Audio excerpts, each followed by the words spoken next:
Homeopathy की medicine पल्सटीला इस्तेमाल होती है जब मक्खन खाने के बाद, पेस्ट्री खाने के बाद, केक खाने के बाद मैदे में कोई भी मसला बन जाए, मैदा इसको बिल्कुल बर्दाश्त न करे, तो होम्योपैथी की मेडिसिन पल्सटीला इस्तेमाल हो सकती है। हम स्टेप बाय स्टेप बात करते हैं। अब सबसे पहले हम बात कर लेते हैं इसके पेन की। जब इसके मरीज़ को या मरीज़ा को दर्द होती है तो वो हमेशा जगह बदलती है, यानी कि कभी घुटने में चली गई, कभी टांग में चली गई, कभी सर में चली गई, यानी चेंजेबल पेन पाई जाती है इसके मरीज़ में या मरीज़ा में। तो इसके माउथ की बात करें, मुंह की बात करें, तो इसका मरीज़ या मरीज़ा उसको प्यास नहीं लगती, प्यास बिल्कुल भी नहीं लगती, मुंह खुश्क रहता है, मुंह कड़वा रहता है, थर्स्टलेसनेस होता है इसका मरीज़, इनको उसको प्यास बिल्कुल भी नहीं लगती, मुंह खुश्क रहता है। क्लिनिक में जब हमारे पास मरीज़ आता है तो वो हमें आगे बताता है कि डॉक्टर साहब प्यास बिल्कुल भी नहीं लगती, मुंह खुश्क रहता है, सारे दिन में 1 गिलास या आधा गिलास, यानी कि अपनी मर्ज़ी से मैंने पीना होता है, मुझे प्यास बिल्कुल भी नहीं लगती। तो होम्योपैथी की मेडिसिन पल्सटीला 30 प्रेंसी में इस्तेमाल हो सकती है। इसके अलावा मैदे के बहुत से इश्यूज़ जो होते हैं उनमें भी होम्योपैथी की मेडिसिन इस्तेमाल हो सकती है। जिनके जब मैदे में हर वक्त हैवीनेस महसूस हो, भारीपन महसूस हो, मक्खन खाने के बाद, पेस्ट्री खाने के बाद, केक खाने के बाद, फैटी चीज़ें खाने के बाद इनके मैदे में बोझपन हो जाए, मैदा बिल्कुल ही पसंद ना करे, इनके आया कि तबीयत में एनर्जी आए, लेकिन इसके बरक्स होता है, इसके ऑपोजिट होता है कि एनर्जी नहीं आती मरीज़ को, उसको वॉमिटिंग की कंडीशन हो जाती है, नोज़िया की कंडीशन हो जाती है, सम टाइम वॉमिटिंग आ जाती है। इनके मैदा इसको बिल्कुल भी बर्दाश्त नहीं करता। और दोधी हज़रात के लिए ये एक अनमोल तोहफ़ा है। क्लिनिक में हमारे पास जब भी मरीज़ आते हैं, मिल्क मैन जो होते हैं वो हमें आगे बताते हैं कि डॉक्टर साहब जैसे हम मक्खन खाते हैं, घी खाते हैं, केक खाते हैं, पेस्ट्री खाते हैं या दही पीते हैं, उसके बाद जो हमारा मैदा आता है इसको बिल्कुल भी बर्दाश्त नहीं करता, तो हमें बहुत सी मुश्किलात का सामना करना पड़ता है।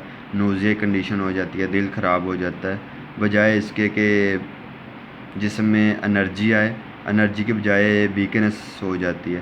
तो हमें कोई मेडिसिन बता दें। तो होम्योपैथी की ये मेडिसिन पल्सटीला बहुत ही शानदार रिज़ल्ट देती है, तो आपको ये होम्योपैथी की मेडिसिन इस्तेमाल कर लेनी चाहिए, बहुत ही अच्छे नतीजे मिलेंगे। 30 प्रेंसी में 3 डोज सुबह दोपहर शाम आपने इस्तेमाल करने, तो ये मसला आपका ठीक हो सकता है।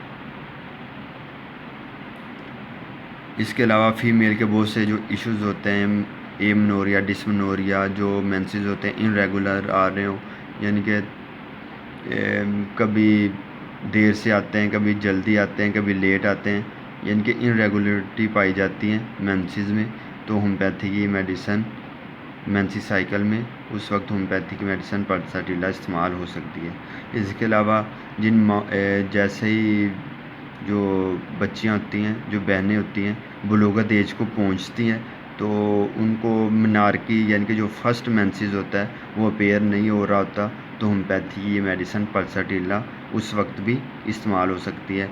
30 प्रेंसी में 3 डोज सुबह दोपहर शाम आपने लेनी है, तो ये इस्तेमाल हो, ये यानी कि जो मेनार्की कंडीशन होती है, मेंसेस जो साइकिल होता है, वो इंशाल्लाह स्टार्ट हो सकता है।